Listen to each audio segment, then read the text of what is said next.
I am nothing if not punctual, so let's get started. So I'm really happy that you're here. My name's Robbie Ingebretson. Thanks for coming to learn more about digital typography. Oh, that doesn't work anymore. It's a bummer. I guess I have to choose either the clicker or presentation view, so I'm going to have to walk back and forth a lot. We have like 60 slides or something, so I'm going to just live here, I guess. This is me on Twitter, and that is my website, so you can track me down. And I was at South by Southwest recently, and they had this really cool idea, which was to invent a hashtag for the session. So that way, if you want to tweet about the session, you can, using this hashtag, which I just invented. So, I mean, I didn't invent it, I guess, but came up with. So if you want to tweet about the session, use that. So I want to start by talking about Verdana Gate. Does anybody know what this is? Do you guys know? I'm seeing a couple of hands. Well, you know it's serious because there's a gate, right? And you know it has something to do with Verdana. So the best way to describe Verdana Gate is to show you this image. This is the tragedy that occurred in 2009. IKEA decided to throw in the towel on their famous font, which was Futura, and trade it instead for Verdana. And you can't even comprehend the amount of anger that this incited among the design community. I don't think they've been quite as angry since this, actually, which was the second greatest tragedy. You can imagine. This is the other gate, the Tropicana gate, I guess. Both made people very mad. And the reason was, this is how mad they were. Something terrible happened, right? IKEA traded Futura for Verdana. And so I was thinking about this, and I think this is a little microcosm of what I want to talk about today. The anger that people felt about this is really interesting. They were angry, I mean, justifiably so, I think, to be honest. IKEA threw in the towel on a typeface that is so classic that probably many of you know this, this typeface. It's a famous typeface. They threw in the towel on that and also represented their brand and their identity, and they traded it instead for Verdana, which is almost definitely just a screen typeface. So the reason I wanted to start off with this is because I think it shows two things. One is the intense passion that people have about typography, right? There's a lot of interest in typography among the design community. But the other thing is, I think this might be the last great tragedy of typography as it relates to the web. IKEA did something really interesting. Instead of doing what most of us are trying to do, which is bring typography from traditional mediums onto the web, they went the other way. And they said, we're going to level the playing field, we're going to take Verdana, which is what we're using on the web, and we're going to use it in our catalog. And hopefully, we won't have to do that anymore. So we're going to talk about how and why that happens. So this is why I think you care about typography. And why I'm glad you're here and why you should be happy that you're here. So the first reason is that undoubtedly user experience is becoming more influenced by print.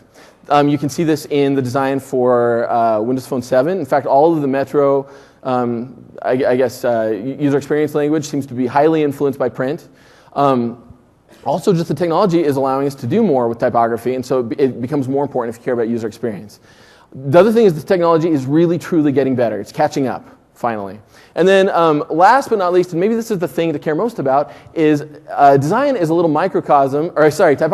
microcosm for the bigger picture of design. So if you are a great typographer, you will naturally become a better designer.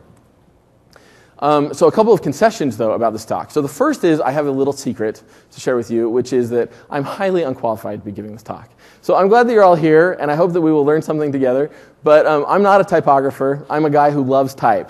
And I guess maybe that should be partially inspirational also, which is if you really, truly love type, then someday you can give a session at MIX about typography too. In other words, it is something we can all learn about and love together. The other thing is this is a primer. This talk, which I've been pronouncing primer, and fortunately somebody corrected me. So this is a primer, and it is designed to not go deep into anything, but go broad on many, many things. And then last but not least, just a little bit about how we'll structure things today. Actually, let me show you this slide. Well, let's go back. About how we're going to structure things today, which is we're kind of going to work from the inside out. So the first thing we'll talk about is shape of letters, and then we'll sort of work our way out and talk about layout. And then the last thing that we'll get to is technology. And I'm also going to skip all of the boring stuff. So whenever you have a talk about typography, there's sort of this lesson that we all start with, which is the anatomy of a letter and that sort of thing. Although I did, as I was looking at this, find this little gem, which is there is a part of type called a gadzook. So if you're ever wondering what that was, there you go.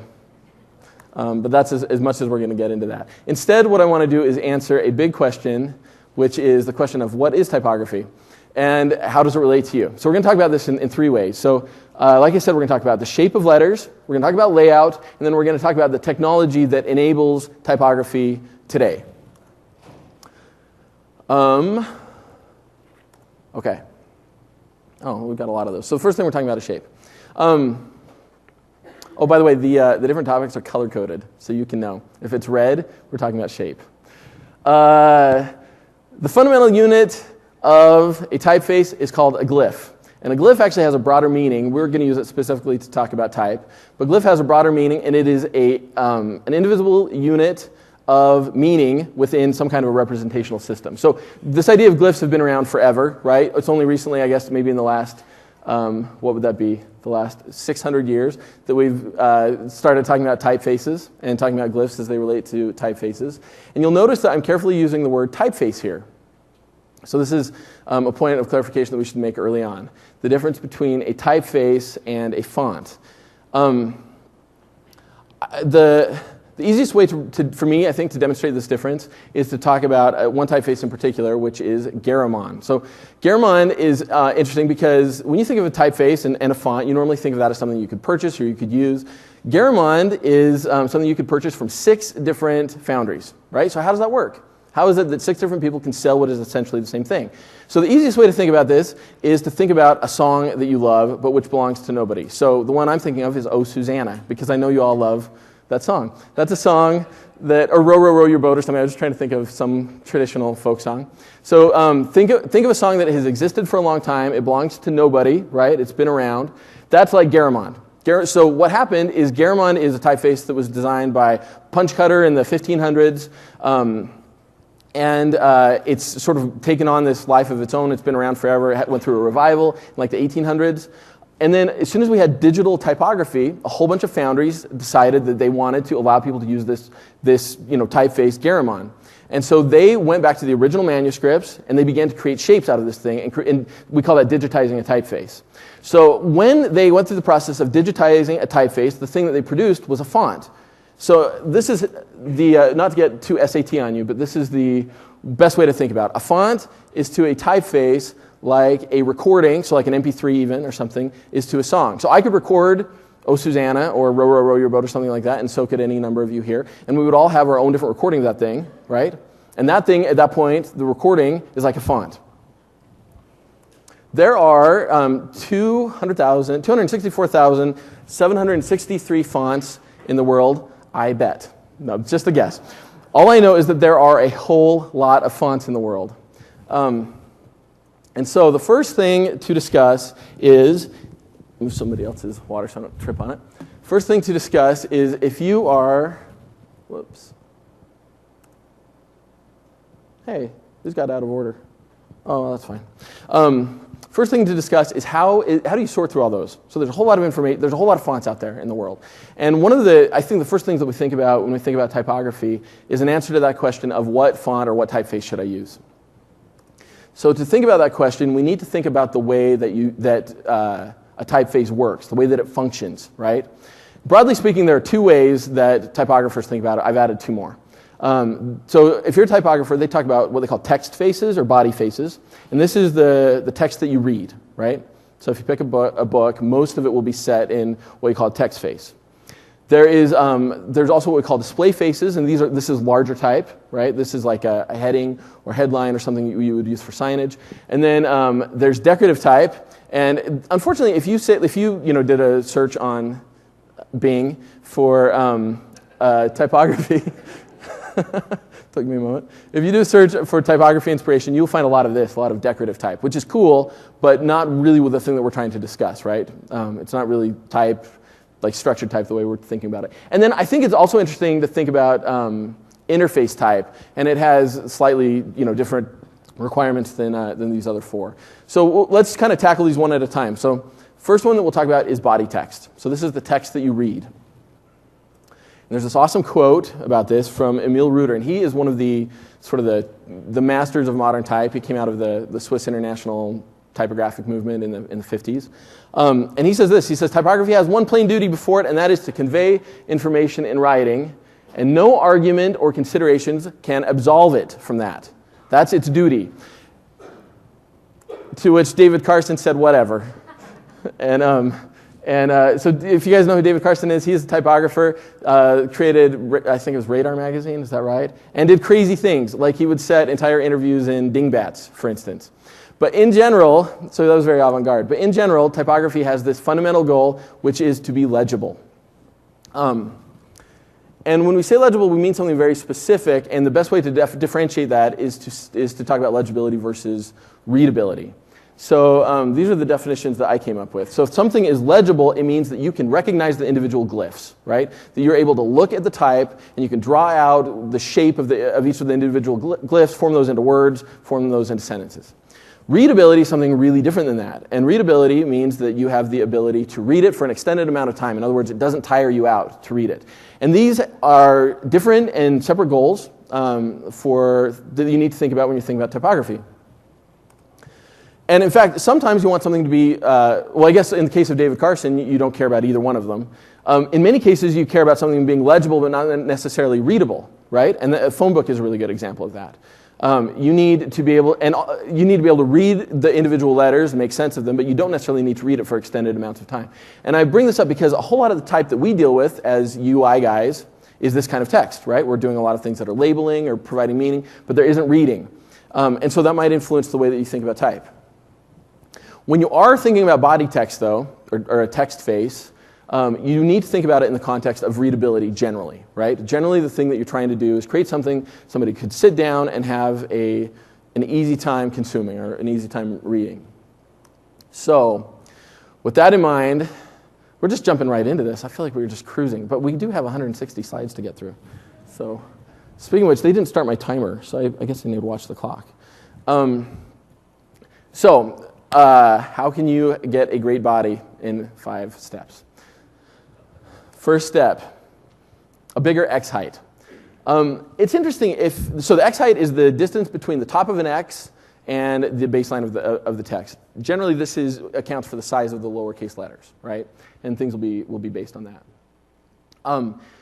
I tried to find research that says that an X height is actually better, and I couldn't find anything, nor could I find great explanations. And in fact, there is research that seems to say that the X height is only one of many factors, and yet it seems to be intuitive for every typeface designer that if you want to create a body typeface, a text face, that is more readable, that you focus on the X height. The best thing that I could come up with for why that might be is this. It's kind of a truism, I guess, that in a Latin character set, most of the information about a word is in the top half of that, right? So if you look at this, does anybody have any guesses about what this word might be? Oh, you guys are too good. I thought that was going to be hard to... It is weatherman. Oh, wow. Should have done something harder. How about this word? Easy, right? Now that one I knew you would get. So the top half of the word is where the majority of the information gets conveyed. So, I mean, you can still get the point even though you guys are smarter than I realized. Good job, dudes. Okay. You're smarter than me is really what it comes down to, because I couldn't figure out what that word was even though I had typed it. So, okay. Number 2, less stroke contrast. So there was this revival period at the end of the 19th century where people went crazy with type and they started creating what they call the fat faces. And those were typefaces that had really thick vertical strokes and really thin horizontal strokes. These are great for display type, right? For type that is big, but really, really horrible for extended reading. So you want to focus on typefaces that have an even stroke all the way around. Number 3, you need something with a good and broad glyph set. Now this might be more or less important depending on what you're doing with it, but nevertheless, if you want to be smart about what you're doing, you need to pick a typeface that has, I think that, I heard somebody say that the minimum character set has 256 characters in it. And that's because that was what the ASCII standard was for a long time. So many, I guess, applications depend on that, or languages, like the way people are used to interacting with languages on a computer. Expect that set of characters. Today, obviously, we can include a lot more because of Unicode, but at the very least, you should make sure that the typeface you're working with is a good typeface in that sense, a good typeface. Okay, so number 4, nothing weird. And you know what I'm talking about. if you want to set body text, you need to choose a typeface that actually looks legible. And the reason for this is that as readers, we don't actually read characters. We don't generally read the individual letters. Instead, we're looking at the shape of the word, typically. And then we'll use the individual letters to kind of, our eye is adept at, at figuring out if we need more detail or not. And there was this really great, I found this on actually the typography site for Microsoft. There's this really great test that they did where they asked proofreaders to proofread big sets of text. And one of the words that they had in there that was commonly misspelled was the word test. And they found that if they used a shape that was similar to the actual shape, it got missed more often. In other words, people who were scanning it, people who were in fact scanning it and looking for errors were less likely to find that error if it looked like the original shape than if it didn't. Twice as likely, right? So because of that, you can't use crazy typefaces unless you want to slow people down. And that's, I guess, your prerogative. And then another one is trust the classics. So there are lots of great typefaces. And for body text, to be honest, because your primary goal is readability and legibility, not necessarily being expressive or expressing personality of the text. I mean, there's some of that, obviously, but the primary goal is readability. So stick with what you know works. You don't necessarily need to look at this as an opportunity to be creative so much as an opportunity to be efficient and to be effective. One other note about that, there is I guess, I don't know, the conventional wisdom is that serifs make things easier to read, right? So are you guys familiar with this term? A serif font is one that has these little stems on the bottom, these little dudes hanging out on the bottom. The traditional wisdom is that serif fonts are easier to read. And while there is some evidence that that is true in print, there's evidence to the contrary on a screen. So if you are creating something for screen reading, in general, serifs kind of get in the way. And I guess you can sort of see it there, but really, if you look at something like this, it kind of makes sense, because look at what happens to those serifs when you zoom in on something. The serifs become very muddy. And so that serif, which would normally establish a baseline and make it easier for the reader to find the line, actually kind of muddy things up. And so the fact is that if you're choosing a face, unless it's a little bit bigger, so maybe, I don't know, like if you're looking at something like 18 pixels or bigger, 16 pixels maybe even, serif fonts are fine. But if smaller than that, you're probably going to have better luck with the sans serif. And then the best advice of all for choosing body text is that you need to read it. So this is a mistake that we all make, right? We choose something, and then we fail to actually be readers ourselves. So you will know, and you'll be able to feel, especially if you read something side by side, actually, you can probably feel the difference. Okay, so that's how you choose a text face. Choosing a display face is a little bit different and actually a whole lot more fun, because display text is kind of your chance to infuse what it is that you're doing with a little bit of personality. By the way, this is a confusing term for computer guys, and we get it wrong a lot. A lot of times we think a display font or a display typeface is something that is designed to be used on displays, right? I have been guilty of that misunderstanding myself in the past. And it's just not the case. If somebody says a display face or display text, then they mean something like headline news, not something like a CRT. By the way, the term that people seem to use for fonts that get rendered on a screen are screen fonts, sometimes web fonts. But screen fonts seems to be sort of the best way to say that, so if you want to make a distinction there. I loved this quote. So when you're thinking about how you choose a typeface as a display font, I thought this was great. L. Lizitsky, I guess, said, typographical design should perform optically what the speaker creates through voice and gesture of his thoughts. Now that is a tall order, right? Basically what you're saying is that you need to allow the typeface to become the actor for the words, right? It's the thing that is conveying that information.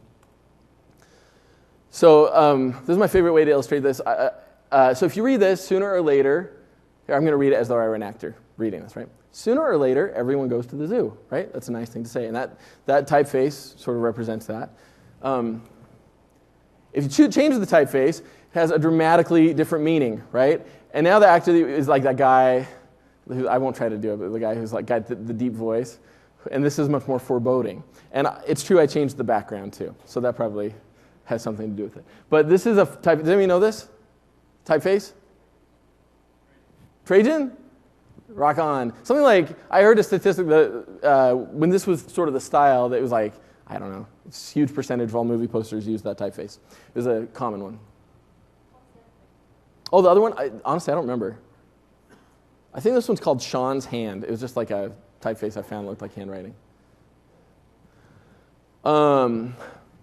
Similar quote. So, faces of type are like men's faces. They have their own expression, their complexion, and peculiar twists and turns of line identify them immediately to friends to whom each is full of identity. So when I first heard that quote, I heard it in the context of talking about a casting director. And somebody used the analogy to say picking a typeface is like being a casting director. So you have a set of roles in the, so let's say you're doing a print layout for a magazine or something like that. You know that you've got a headline and a byline, or say you're doing UI. You know that you've got labels and you've got headers, So you come up with these roles, and then you have the job of casting those roles. And as you're casting them, you're assigning typefaces to them. So ever since then, I came up with this little game, which is I try to imagine what actor would correspond to what typeface. So I'm wondering what you guys think. Who would be Helvetica? Somebody throw something out there. It's not Tom Hanks, by the way. That was the first one I came up with. But he's too friendly.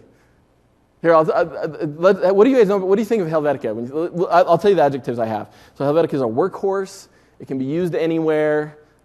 It shows up all over the place. Can be paired with pretty much anything. Oh, Clooney's a good one. I love Clooney. That's better than the one I came up with. What else? Kevin Spacey, who?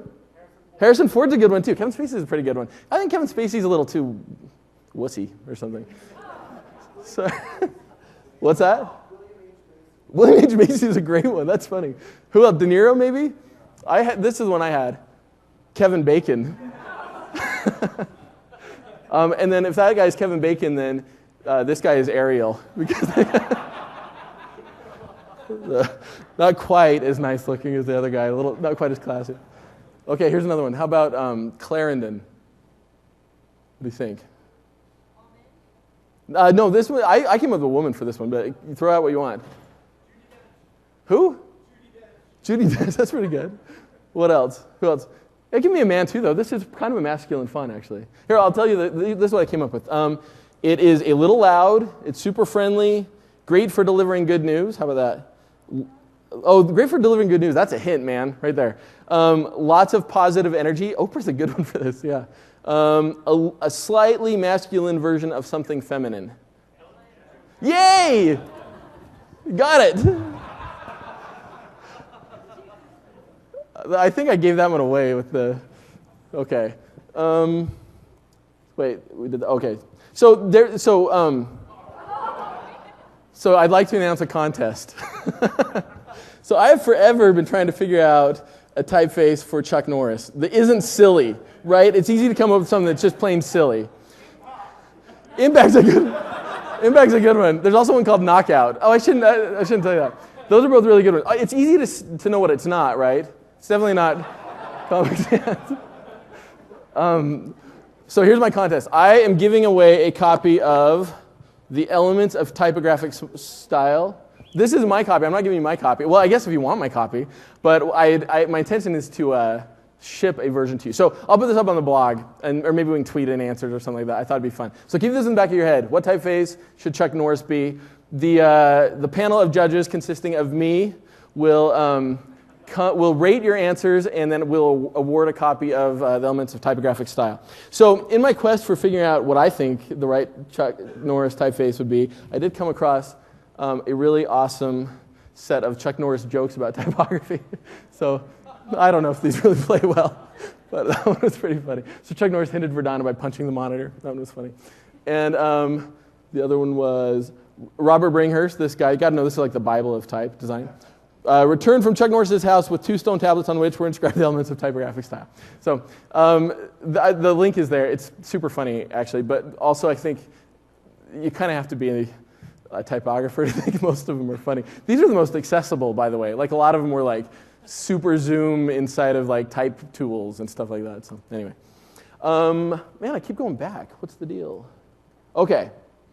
So I actually think that finding the personality in a typeface is a hard thing to do. A lot of it, to be honest, is cultural, or at least contextual, let's say that. Like for instance, actually the typeface that I've chosen is a typeface called Gotham.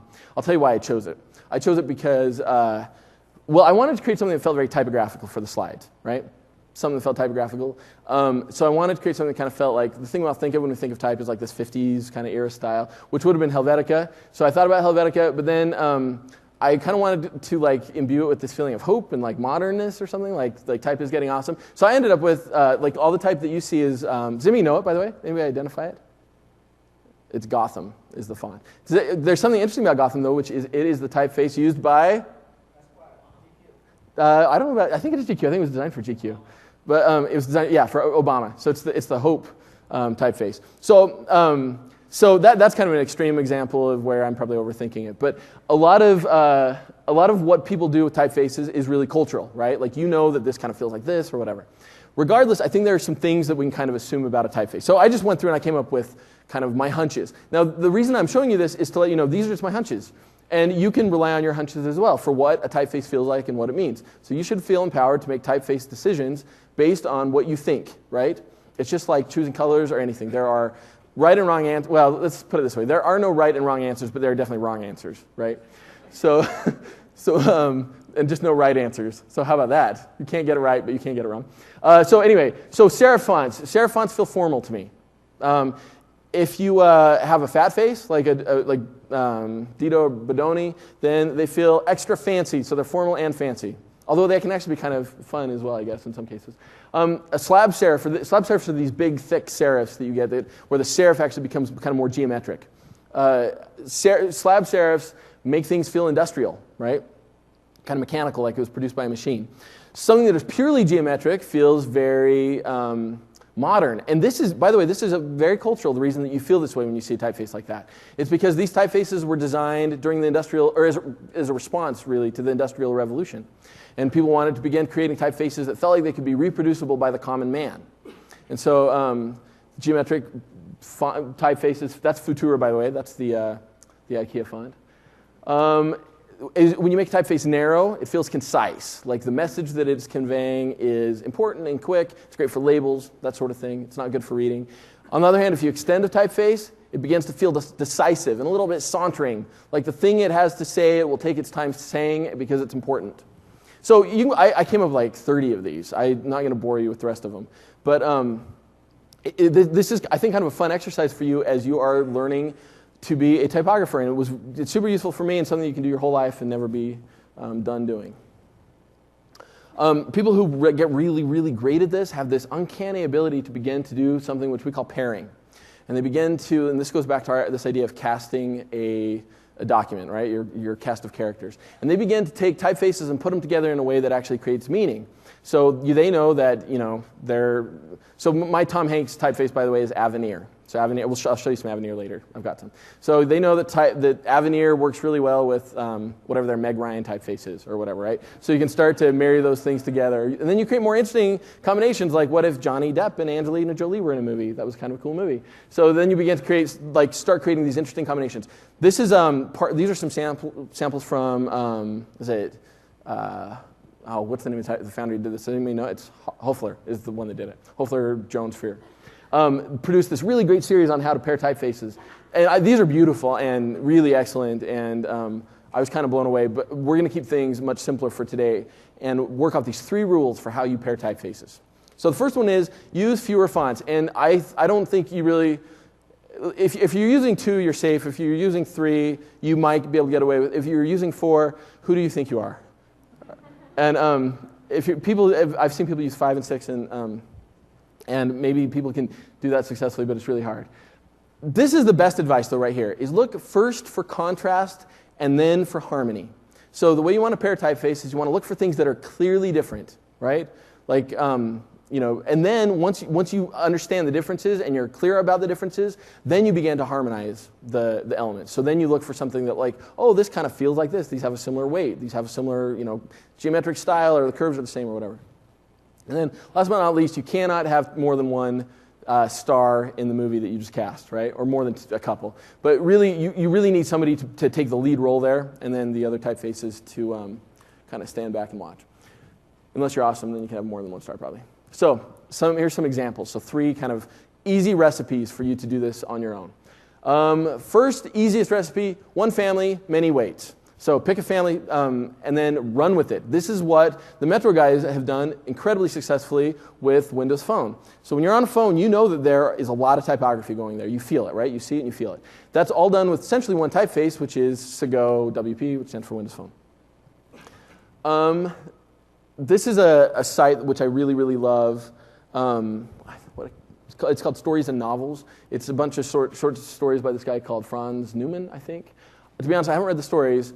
I've just looked at the typography, which is just stunning and all done with a single typeface, which I believe is Chaparral. Okay, another rule for you is pair a serif with a sans. This is the classic rule, although we're going to flip-flop it for screen.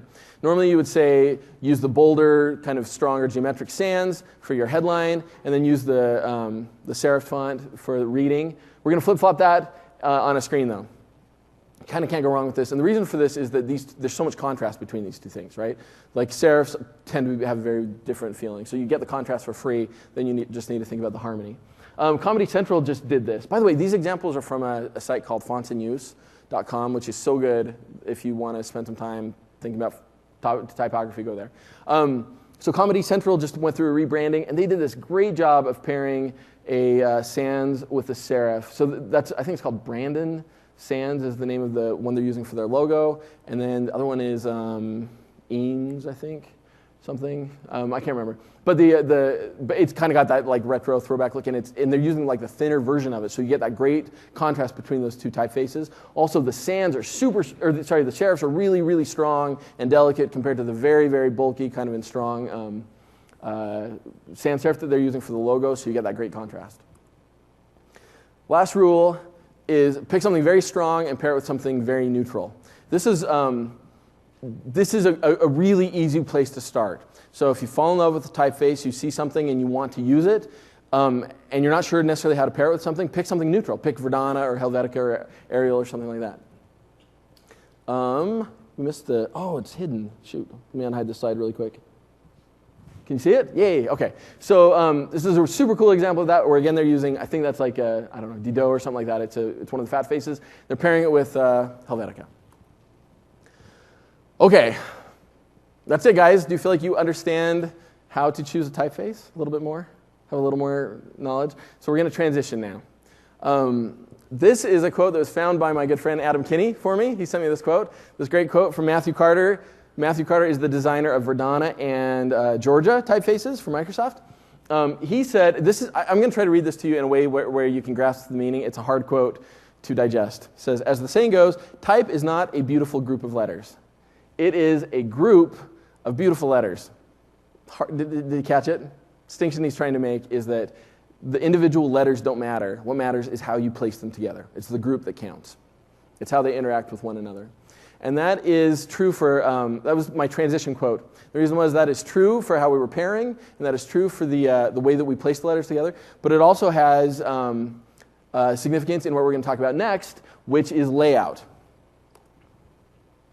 Okay, so I was looking for a quote to kind of convey how I feel about this, and the quote I came up with was from this really cool book. When you're on stage, you can't remember things, so I shouldn't go off the cuff.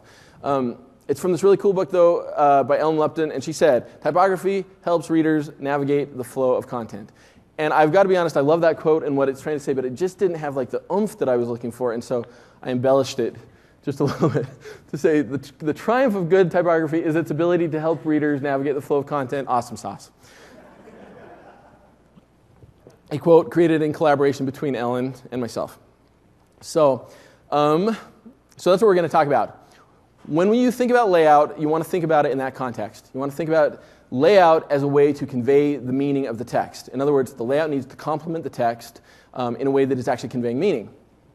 It's also a really powerful concept to think that you can take what is basically unorganized text and give people a way to navigate that in a way that creates meaning and creates interest. So I was looking for a sample to use. This is a little indulgent, so you'll forgive me, but we are in the process of trying to redesign for like the fourth time in 2 years, the Pixelab website. So Pixelab is a little company that I have with my partners Adam and Kevin and Derek. Hi Derek, hope you're watching in the UK. And Kevin, I hope you're watching in Seattle. And Adam is right there. So we are badly in need of a redesign of the content on our site, so I picked the text from our site as kind of a starting ground for generating this sense of hierarchy and the sense of meaning from the text. Also, I wanted to pick something that was web-like and also something that was real, because I think that those are the kinds of scenarios that we encounter as real typographers.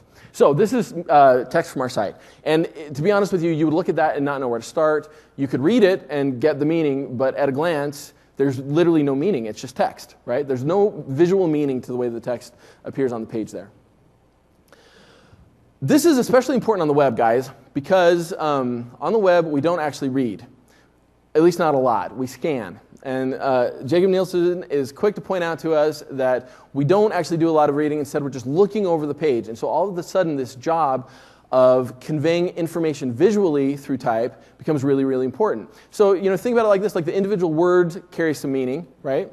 And eventually, people may or may not get to those. So you need to inform that person what it is you're trying to say, what's important, how you're trying to say it, before they ever even begin reading, so to speak. That process, we're going to call that process creating hierarchy. In other words, it's maybe not the best word, but we could just call it creating meaning. But we're going to call it creating hierarchy in the sense that we're going to say this is important, this isn't important. The other stuff is in between. And the main way that you do that is you do this thing called chunking. You create chunks of meaning, and then you need to somehow inform the user of what those different chunks mean. The first thing that we'll do is we'll actually try to create those chunks. And you create the chunks of meaning by signaling that something has changed to the user. So there's lots of ways that you can do this. I chose 4. I said you can, spacing, symbols, color, and size, all of those things. Say to the user, hey, something changed, so the things that are alike in that group belong together, and that's a chunk of meaning. So at the very simplest level, we can use some spacing on our text to begin to create some meaning. So now, like for instance, the case study at the bottom stands on its own. The word case study stands on its own, so you know that that's a title. So you can intuitively tell that's a title. That's not very good chunking, though, because you still don't really have like a great clue as to how to navigate it. And also the contrast is pretty weak. If there is a quote about design that should guide your life, it's this. It's that design is largely an exercise in creating or suggesting contrasts. So as a designer, this is really what you're trying to do, whether it's designing typography or any other kind of design, is you're trying to manage the sameness and the differences between things, between groups of things. So to do that, we can begin to introduce just a little bit more difference, right? We can increase the contrast. That still isn't great contrast. And that's kind of a common problem. Like a lot of times with typography, we don't really nail these are extreme examples, but for instance, if you're trying to create contrast, you should not use Times New Roman and Georgia together, too much the same. You need bigger differences the best one is white and off-white. Anyway, as opposed to what's on the other side. So if we were to look at some really great examples of creating contrast, this is the iPad app called The Daily. So I just this layout in particular I thought was really clever. And you can see like massive amounts of contrast. So take a second and look at all the different types of text that are in there, right? First of all, definitely what's the most important text, and it looks nothing like the rest of the text. There's also there's text across the top for the menu. There's the sort of the subheading there, right? So lots of different types of text going on and clear differences between those. In general, you want to create 3 levels of meaning, right? We call this establishing dominance. And you can say what is important, the dominant element. You can say what isn't important. And by important, we're talking about visually important. It doesn't necessarily signal that the content is important, but visually, as you're navigating what's important. And then you kind of have whatever is in the middle. So I try to think in groups of 3. If you're really great like these guys, you can come up with more groups. They probably have 5 different levels here. But in general, try to think in groups of 3. So say this is important and you need to pay attention. This is less important, so you don't need to pay attention. And then you've got the middle. Everything else is in the middle. So if we take the concept and apply it to our little exercise here, we can do something like this. We can say, obviously, the thing you need to know if you come to our site is that we are Pixel Lab, right? And then there's this information at the bottom, which is the stuff about our case studies, right? Which we hope you will get to, and you can see that as one big chunk. But we're not expecting anybody to read that immediately. And then there's all this other stuff in the middle, which you can kind of float around. So the important thing here is that dominant element, though. And when you create really great dominance, this really cool thing happens in your layout, which is you're able to manipulate the order in which things appear. So the most important thing does not need to be on the top of the screen. So now we can move the quote up to the top. and kind of give that a prominent position. And we can move the actual title, the thing that the dominant element, the entry into the site, into the middle, which is actually a lot more comfortable place for you to encounter that. So as you can see, we spent the first, I think, 20 minutes or so. How are we doing on time? Spent the first 20 minutes or so talking about choosing a typeface. But the fact is, when it really comes down to doing great typography, you're probably thinking too much about the typeface. What you should be thinking about is the arrangement of the information. So we just went through an exercise to kind of establish a hierarchy, but we also need to choose where things go. And there is this classic way of doing that, which is to use what typographers call a grid. And the grid is deceptively simple. Actually, it's not even deceptively simple. It just truly is simple. I think it's deceptively maybe hard or something like that. It seems like it should be hard. It's not. But it's extremely powerful, and it's existed forever. The grid kind of saw a resurgence in the 50s from the Swiss designers. And I love this example because I think it illustrates what the grid does best, which is establish harmony in the design. Because you look at this, and the structure is not immediately obvious, but the harmony is. In other words, you look at this and you feel a sense of harmony in this design, right? If you apply a grid to it, you can see that there's actually a really strong structure to that. And that harmony is being created because of the structure of the grid. My favorite example of a grid of all time, I think of all time, is this album, this Miles Davis album. Because look how beautiful this grid is. Right? Awesome. So the other reason I love to show this is to show you that a grid is designed to be flexible. So you should use the grid to complement the content, not necessarily create the content to complement the grid. And I think this illustrates that really well because I'm sure that when somebody got that awesome photo of Miles Davis and his trumpet, they were not aligning it to a grid, right? And so they built a grid around that photo, presumably. And then this really cool thing happened, which is when they needed a place to put the text, they fit it to that grid, which created harmony in the design. So when you look at it, you have this like amazing harmony in this design from a photo, which is really cool by itself. So in other words, the grid allows you to kind of add these other elements and harmonize them all together. So if we apply a grid to Pixel Lab, so this is where we were. So I went through this process of applying a grid to it. And let me tell you how I use a grid, because nobody ever told me this, and I might not be doing what I should be doing, but it works really well for me, so I'll share it. I start designing without a grid. Now, a lot of people, I don't know, maybe that's not the way you're supposed to do it. I start designing without a grid, and then I build a grid to what my design is, right? So this is what we had. And then when I applied a grid, we got something like that. Now, it's not a lot different. Too bad these aren't lined up, actually, because you would see that I moved things around. I changed the size of a couple of things. I shifted things. I looked for a pattern in the content that I had already designed. I discovered the pattern in the thing that was intuitive. Does that make sense? So I created a design from intuition. I discovered the pattern, and then I applied a grid to it. When that really becomes useful, and actually I think it looks better. I don't know if you guys feel like more harmony here. I do. But the even more powerful thing about it is now you begin to add the other elements, and this is like the Miles Davis example. So we need to add a menu. It's clear how to fit that in a way that it harmonizes with the content. There's this graphic. We've been trying to figure out what to do with a logo.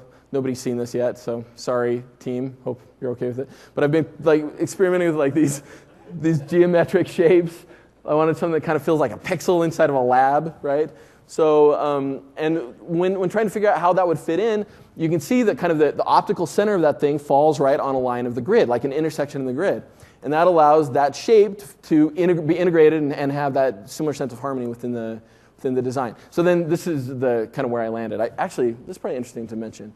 I felt like I'd lost the sort of the sense of dominance in this. Like it wasn't strong enough anymore. So, and we won't talk too much about this, but you can use color to reestablish dominance is like a great tool. So that's where I landed with that design. We'll come back to that, though, in just a second.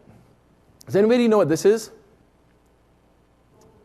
The golden ratio, right? So the golden ratio, we all fell in love with the golden ratio in 6th grade because we watched Donald in Math and Magic Land, right? So the golden ratio is this crazy number that appears all over the place in nature and seems to somehow be like embedded in our brains so that it is like this magic number of beauty. That's the golden ratio. And typographers love this thing. And I think the reason is that typography it's like architecture maybe. It's like this great hybrid craft where you're drawing on both sides of your brain, right? Like on the one hand, it is a very mechanical process and it requires, this craft that is very mathematical and mechanical, and yet you're producing something that is beautiful. And the golden ratio seems to sort of encompass that idea. It's a number that has inherent beauty in it. So people have been using it forever. So there's the golden section, I think is what we call that, applied to a book.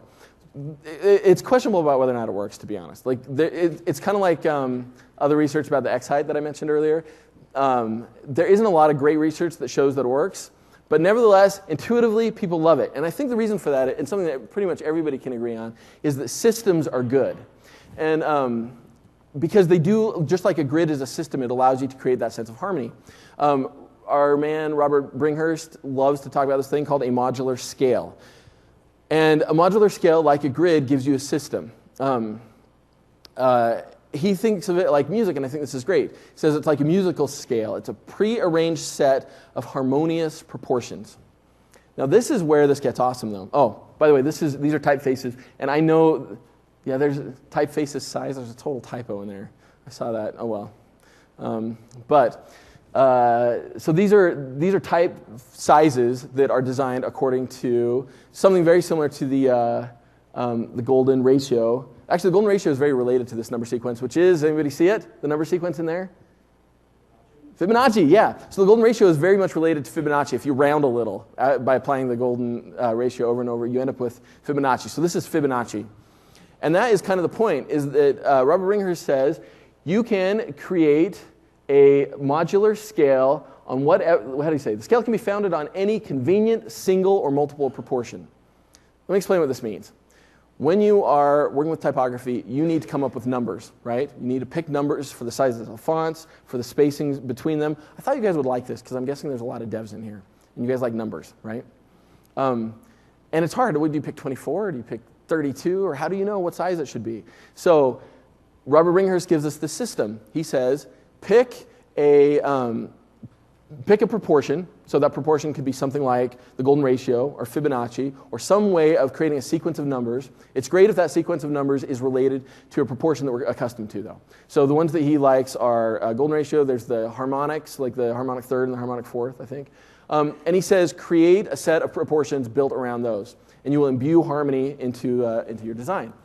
Tim Brown, who's a designer at Typekit, created this awesome website that'll do this work for you. He basically says, tell me the ideal text size for the font that you're using, just something that you know looks great, and then tell me an important number, maybe the width of a grid column. Give me those two numbers and then pick a proportion, and I will generate a bunch of numbers for you that you can use. So I saw this talk that he did at the Build conference where he did this, and it was amazing how the design that he produced sort of came to life after he had applied these proportions. And he did the same thing. He did it by eye, and then he applied these proportions, these calculated proportions. So I thought I would try that with Pixellab. I'll be honest, my expectations were low. And this is the change, and maybe it's subtle, but honestly, I felt like it looked way better. So let me go back and forth a little bit for you. So this is what we had before. I don't know, do you guys feel it? Does it feel better? I feel like it blew me away because I really felt the difference, but I was making changes that were like 2 pixel sizes different. Like I'd go from like I think that the middle one there was like 194 pixels because I just sized it to eye, and then I went up to like 198 or something like that. And all of a sudden it felt like I created this, I don't know, I felt like there was more harmony in there. So there it is, guys. That's your primer on layout, and we have 10 minutes to get through technology. This is why y'all came, right? It's digital type. So here we go. 72 or 96? Do you guys know what these numbers are? DPI, and what's significant about the two numbers, though? What is it? Print versus web, that's right, and there's another one, too, though. Somebody else uses 72.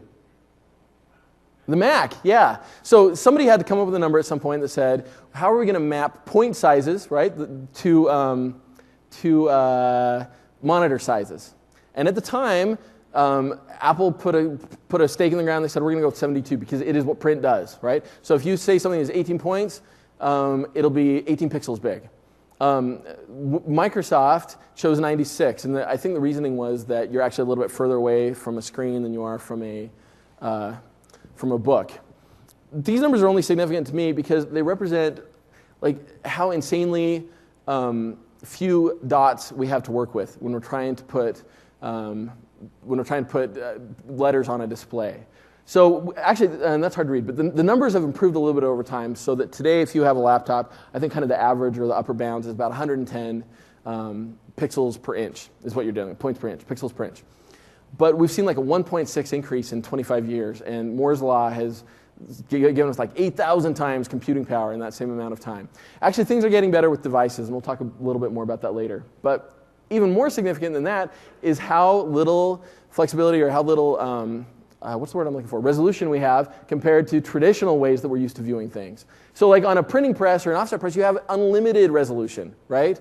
Bound by the medium, bound by the ink. So the ink might mess things up for you, but theoretically, you're just putting ink. So I guess it's the resolution of the molecules in the ink. So that's probably higher than what we're using. A digital press, good digital press today, your printer at home probably is 600 DPI. A good digital press is probably 2,400 dots per inch, right? And still, we are limited to around 100 dots per inch on a screen. So we are doing all kinds of craziness to work around this. The weird thing about this is most of the reading that you and I do today is probably on a screen. So much so that I do most of my reading on a Kindle. I don't even buy books anymore. So most of the reading that we're dealing with is on a screen. And so this science behind how do we get these typefaces that we all have so much passion about and get them on a screen in a way that we maintain the legibility and the readability, this is a really, really hard problem. And it results in some of the craziness that you see on the web. So, 3 things that influence what type looks like on a screen.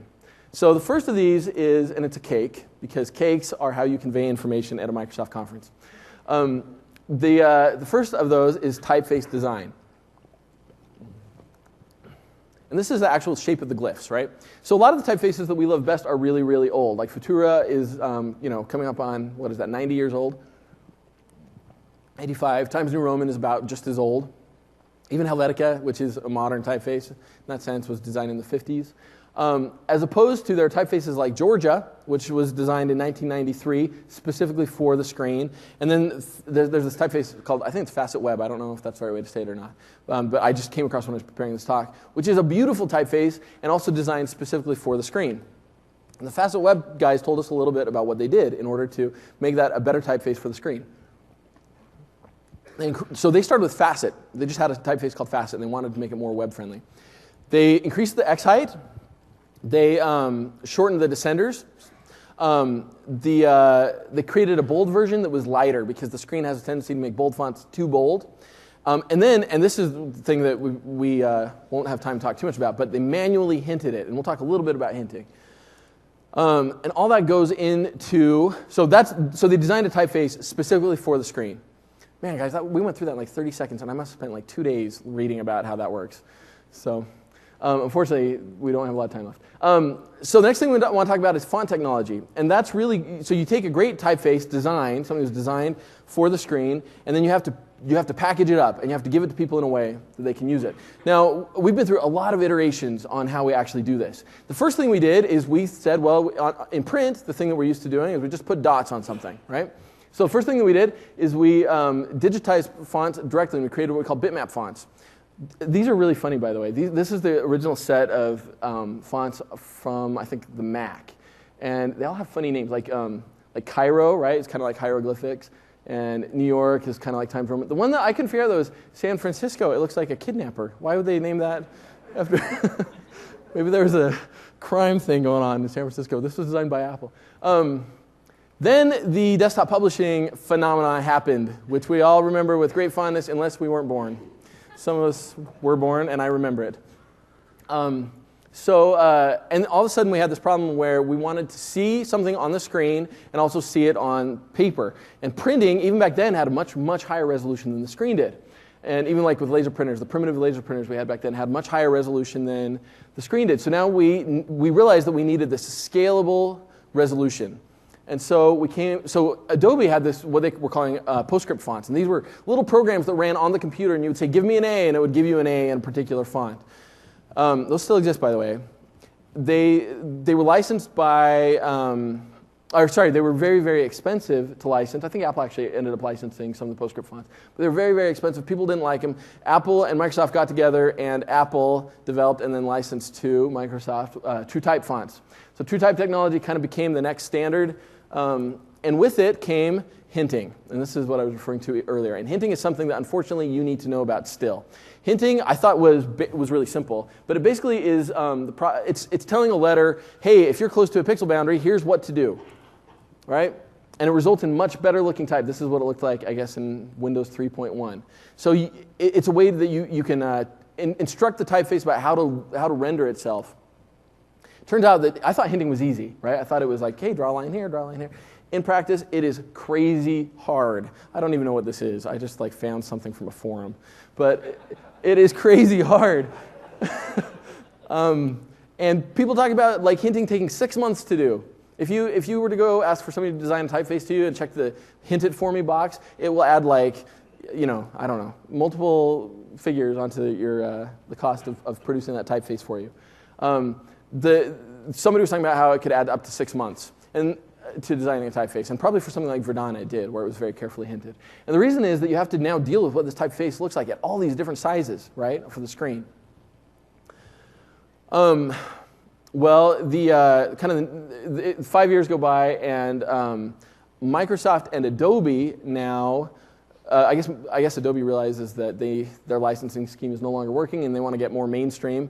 So they actually, I should say this real quick. We're running out of time, but PostScript fonts have a special way of defining a glyph. TrueType fonts have a special way of defining a glyph, and they're different. It comes down to the fact that one uses cubic and one uses Bezier curves inside the font to define that, the actual math for what the font looks like. Adobe had PostScript, Microsoft had TrueType. Adobe wanted in on the game. Microsoft and Adobe get together and say, hey, what if we package up both of these two formats and create a single style or a single file that can support both of them, and they create OpenType. So OpenType combines the TrueType methodology with the PostScript methodology, and basically is a wrapper for either one of those. And it also adds some really important things, like the ability to address Unicode characters in a smart way. So now you have a much bigger set of Unicode, as well as OpenType features. And this is interesting. If you talk to font dudes, they will tell you that OpenType fonts are different than OpenType features. And in fact, if I read it right, I think TrueType fonts can contain OpenType features. But OpenType features are stuff like this. It's all kinds of awesomeness, awesome sauce, that allows you to have different glyphs for different combinations. So you can say when this letter is next to this letter, combine them in this way. It also lets you say, hey, if somebody wants to do something snazzy, give them alternates or give them stylistic sets of letters. So this is a typeface called Gabriola that was produced by Microsoft just in the last year, and it's really, really full of all kinds of awesomeness. And then just last year, or arguably this year, it's happening so fast, we are standardizing on a new font type called WAF. And WAF basically wraps up OpenType, and it adds to it, first of all, compression, and it also adds to it some metadata. And that metadata basically says, here's where the typeface came from. And this is a great big high five to the type community and shows how good we're getting at solving hard problems today. Because if you think about it, so this font stands for Web Open Font Format. It is a format designed specifically to distribute fonts on the web. If you're a Foundry, the problem that you have with that is you want to protect the thing that you created. It's like a song, right, or an MP3. If you're a recording artist, you want to be able to protect that. Foundries want to do the same thing. They must have learned their lesson, though, because they adopted this overwhelmingly, this format. And I will say there's very weak DRM in this. All that you get in terms of DRM is you have an embedded file, which theoretically could even be removed, which says this is where it came from.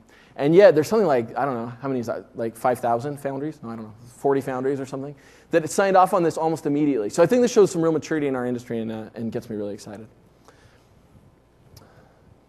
Guys, we have 1 minute left and like 20 slides, probably like 15. I'll tell you what, I'm going to keep going. If you want to leave, I won't feel bad because I realize that we're supposed to end right now. So this is the unofficial ending, but I'll keep going through them. This is my bad. This is what I get for being too exuberant. I just love it too much. Okay, last thing, rasterization. So the last thing you have to do to get something on screen is you have to raster that. And there's all kinds of different schemes for doing that. Basically, that says you have a glyph, you have a mathematical formula for what that looks like. How do you actually transfer that thing into pixels? There are 5 ways that I can think of. GDI is technology built into Microsoft. It's the old graphics display technology. And it has 3 ways to do it. One is no aliasing, which doesn't even matter. That doesn't happen anymore. The other is ClearType, and this does matter. ClearType is old, but still very, very, very prevalent. And ClearType, basically, it does the super clever thing, which it says, hey, we know that if you're on an LCD, you don't have just 1 pixel per pixel, you have 3 pixels per pixels. And the human eye is not as good at differentiating color as it is at differentiating luminosity. So in other words, we can say, we're going to use this green pixel, pretend it's a white pixel. This green part of the pixel, pretend it's a white pixel. And you end up with essentially 3 times the horizontal density for how you display typeface. So you can hardly tell the difference here, but one of those is ClearType. So this is what ClearType looks like. One of those is ClearType that has been hinted. Remember we talked about hinting? And one of them is ClearType that hasn't been hinted. Oh, everybody's telling me to shut down. You guys, I told them they can leave. You can stop recording. We'll go really fast. This is GDI with ClearType. Look at how it changes when we get to the newer technology, which is direct write. Direct write, direct write is an improvement. It's very new. It's similar to the font rendering that we get in WPF. I've never gone over like this.